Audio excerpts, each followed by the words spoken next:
ৰাজনন্দিনী বৰা মই এবাৰ Aryabhatta academy senior secondary স্কুলৰ পৰা হাইস্কুল শিক্ষান্ত পৰীক্ষাত 97.33% লৈ উত্তীৰ্ণ হ'বলৈ সক্ষম হৈছোঁ 600 মাৰ্কছৰ ভিতৰত মই 584 মাৰ্কছ স্ক'ৰ কৰিবলৈ সক্ষম হৈছোঁ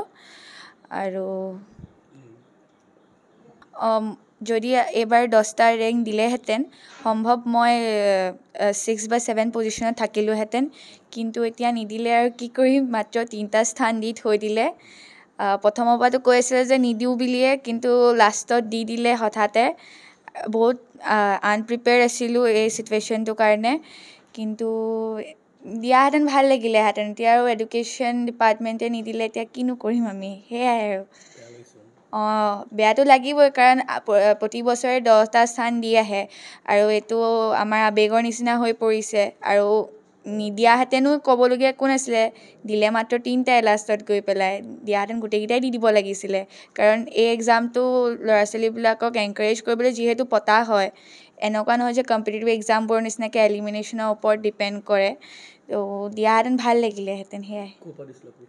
খুবেই আনন্দিত হৈছোঁ তাইক আমি বিচৰা মতে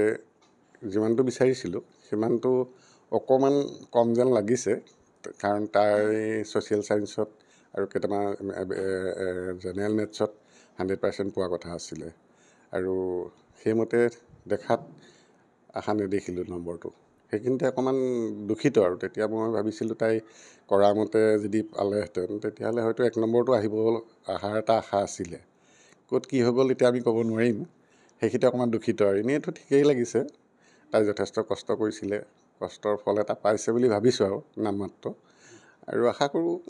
তেনেকৈ এতিয়া এইটো ৰিজাল্টেই বৰ বিশেষ বুলি মই ভবাও নাই কাৰণ হায়াৰ ছেকেণ্ডেৰীটো আছে তাৰপিছতে তাই কম্পিটিশ্যন এক্সামিনেশ্যন যিবিলাক দিব লাগিব ধৰক নিটতে হওক বা কিবা কিবি হওক সেইবিলাক তাই মনতে ভাবি থকা কল্পনাকেইটা যাতে আগলৈ ছাকচেছ হয় সেইটো আশাতেই কৰি আছোঁ আৰু মোৰ আজি ভালেই লাগিছে তাই যথেষ্ট কষ্ট কৰিছে আৰু মই তাইক যথেষ্ট এনকাৰেজ দিওঁ তাই যে ৰেংকটো নাপালে নোপোৱাৰ কাৰণে মই দুখ কৰা নাই আৰু তই ভালকৈ পঢ় বুলি কৈছোঁ এইটো এটা সন্মানহে তথাপিতো চৰকাৰৰ প্ৰতি মোৰ এটা আক্ষেপ থাকিলে এইটো লাষ্ট মেট্ৰিক বুলি কৈছিলে তেখেতসকলে 10জন যদি দিয়াহেঁতেন 10টা দিয়াহেঁতেন তেতিয়া সকলো ল'ৰা ছোৱালীয়ে ভাল পালেহেঁতেন কাৰণ 3টা এইটো অবান্তৰতা সেইটো কাৰণে চৰকাৰৰ ওচৰত মোৰ এটা ডাঙৰ আক্ষেপ থাকিলে আৰু এডুকেশ্যন ডিপাৰ্টমেণ্ট হিচাপে ল'ৰা ছোৱালীবিলাকক এনকাৰেজমেণ্টটো যিটো ইমান ল'ৰা ছোৱালী মানে এই মেট্ৰিক পৰীক্ষাটো এটা বেলেগ বস্তু চব ল'ৰা ছোৱালী বা বাপেক মাক গোটেই অসমবাসীয়ে মেট্ৰিকৰ পৰীক্ষাৰ ৰিজাল্টৰ কাৰণে ৰৈ থাকে সেইকাৰণে যদি 10টা দিলেহেঁতেন তেতিয়া আমাৰ আক্ষেপটো নাথাকিলেহেঁতেন কিন্তু ল'ৰা ছোৱালীবিলাক এতিয়া অলপ